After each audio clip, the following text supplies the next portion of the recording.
When investors look at today's stock market boom, they draw a sharp distinction between now and the wild speculation of the late 1990s. They see the modern tech landscape as a fortress.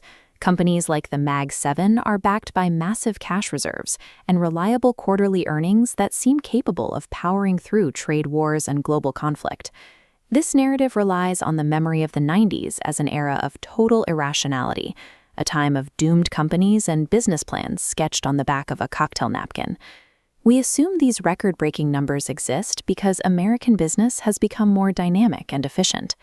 However, the data points to a massive hidden subsidy rather than a leap in business ingenuity.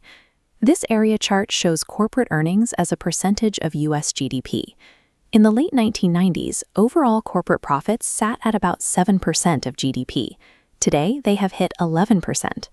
We have to ask where that extra margin actually came from. If innovation alone isn't driving this expansion, a hidden mechanism must be subsidizing the bottom line. On a macroeconomic level, an 11% profit margin is historically abnormal.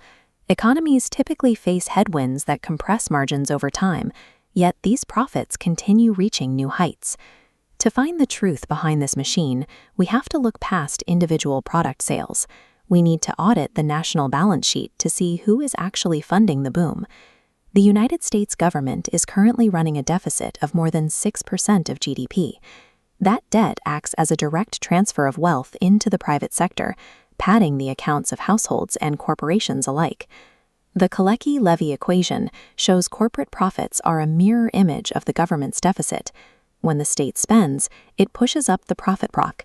Deficits are the largest contributor to earnings increases since the 90s, now accounting for over half of all corporate profits. Without this massive, ongoing state subsidy, the extraordinary American profit machine would look completely average. Many investors still argue that today's giants are fundamentally different from the 90s tech stars because they generate actual cash. Comparing annual earnings growth across eras, on the left, 1990s heavyweights like Cisco, Intel, and Microsoft grew 30 to 80%. On the right, today's Mag 7 show a nearly identical range, from 17% for Apple to 89% for NVIDIA. The growth speeds are virtually the same. The data suggests that the dot-com era was not uniquely profitless, and today's era is not uniquely profitable. Despite those strong foundational earnings in the late 90s, the market still suffered a massive crash once valuations reached their limit.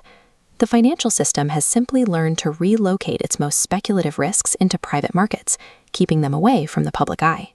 This line graph shows that since the year 2000, the total number of publicly listed businesses has plummeted by half. These missing companies haven't vanished, they're staying private for much longer. They are being sustained by venture capital and private equity instead of public markets. This private sector is the home of profitless speculation. Heavily hyped names like SpaceX and OpenAI carry massive valuations despite having little actual profit. By keeping these unprofitable companies off the exchanges, public stock indices are artificially cherry-picked to show only the ultimate winners. The public stock market is no longer a true reflection of the overall economy. It has become a curated gallery that hides its fundamental weaknesses in the shadows of the private market. Europe offers a clear look at what an economy looks like without these artificial enhancements. European governments run much lower deficits.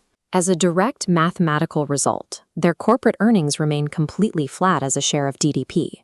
While Europe has its own private markets, they are significantly smaller and lack the capacity to hide the systemic risk found in the U.S. shadow market.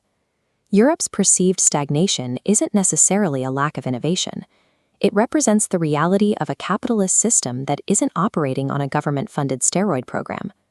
The American profit machine is an illusion, heavily subsidized by government debt and maintained by moving unprofitable speculation off the public books. This system depends on the government's ability to run massive deficits without political or economic pushback. The real threat comes from the bond market. If investors demand higher yields to fund this debt, the rising costs will force the government's hand. The risks of the 2000s bubble were never eliminated. They were just transferred to the government's credit card. Eventually, the bond market will ensure the bill comes due.